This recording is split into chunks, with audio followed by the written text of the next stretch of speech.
సనాతన ధర్మం ముసుగులో కొందరు చేస్తున్న అరాచకాలు శృతిమించుతున్నాయి. దేవుడి పేరు చెప్పుకుంటూ వసూళ్లకు పాల్పడుతున్నారు. కాదంటే భౌతిక దాడులకు దిగుతున్నారు. తాజాగా చిలుకూరు బాలాజీ ఆలయ అర్చకుడు రంగరాజన్పై ఓ మూకుమ్మడి దాడి చేసింది. చిలుకూరు బాలాజీ ఆలయ ధర్మకర్త రంగరాజన్పై సనాతన ధర్మం పేరుతో ఓ గుంపు దాడికి తెగబడింది. ఇంటికి వెళ్లి మరీ కుటుంబ సభ్యుల ముందే అటాక్ చేశారు. ఈ ముఠా ఒక వర్గం పేరు చెప్పి తమకు సపోర్ట్ చేయాలని బెదిరింపులకు దిగారు. చిలుకూరు దేవాలయాన్ని తమకు అప్పగించాలంటూ హుకుం జారీ చేశారు. అడ్డొచ్చిన రంగరాజన్ కుమారుడిపైన దాడికి పాల్పడ్డారు.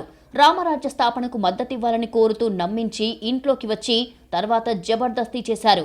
దాడి వీడియోలను సోషల్ మీడియా అకౌంట్లలో పెట్టి డిలీట్ చేశారు. ఈ ఘటన ఇప్పుడు సంచలనం రేపుతోంది. సీఎం రేవంత్ రెడ్డితో పాటు కేంద్ర మంత్రి బండి సంజయ్, కేటీఆర్, పవన్ కళ్యాణ్, మంత్రి కొండా సురేఖ ఇలా ప్రతి ఒక్కరూ రంగరాజన్పై జరిగిన దాడిని ఖండించారు. రంగరాజన్ను పరామర్శించి దాడి వివరాలు అడిగి తెలుసుకున్నారు సీఎం రేవంత్ రెడ్డి. నిందితులపై కఠిన చర్యలు తీసుకోవాలని ఆదేశించారు. ఇప్పటికే కేసు నమోదు చేసిన పోలీసులు ప్రధాన నిందితుడు వీరరాఘవరెడ్డిని అరెస్టు చేశారు. ఖమ్మం, నిజామాబాద్కు చెందిన మరో 5గురిని అదుపులోకి తీసుకున్నారు. 2 మహిళల్ని కూడా అరెస్టు చేశారు. కేసు నమోదు చేసి రిమాండ్కు తరలించారు. ఆంధ్రప్రదేశ్లోని అన్నపర్తి మండలం కొప్పూరుకు చెందిన కొవ్వూరి వీరరాఘవరెడ్డి 2022లో రామరాజ్యం ఆర్మీ పేరుతో ఓ గ్రూపును కూడగట్టాడు. సోషల్ మీడియాలో, యూట్యూబ్లో ప్రచారం చేశారు.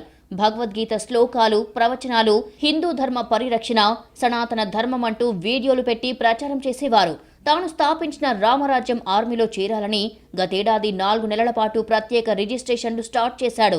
ఒక్కొక్కరికి 20,000 రూపాయలు జీతమిచ్చి మరీ తన ఆర్మీలో 25 మందిని చేర్చుకున్నాడు. 25 మందితో కూడిన రామరాజ్యం ఆర్మీ గత నెల 24న తణుకులో వీరరాఘవరెడ్డి ఇంట్లో సమావేశమయ్యారు. 4 రోజుల తర్వాత కోటప్పకొండకు వెళ్లారు. 1000 మందిలో ఉన్న తమకంటూ ప్రత్యేక గుర్తింపు లభించేందుకు ఓ డ్రెస్ కోడ్ పెట్టుకోవాలి అనుకున్నారు. తలా 2,000 రూపాయలు చందాలుగా వేసుకుని బ్లాక్ యూనిఫామ్ ను కుట్టించుకున్నారు.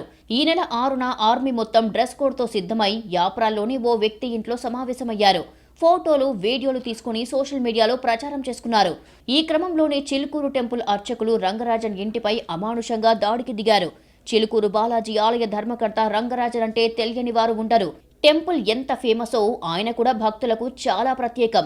రంగరాజన్ ప్రవచనాలు వింటూ ప్రదక్షిణలు చేస్తుంటే అలుపే అనిపించదు. అంత విరసొంపుగా, ట్రెండ్కు తగ్గట్టుగా ఆధ్యాత్మిక విషయాలు విడమర్చి చెబుతుంటారాయన.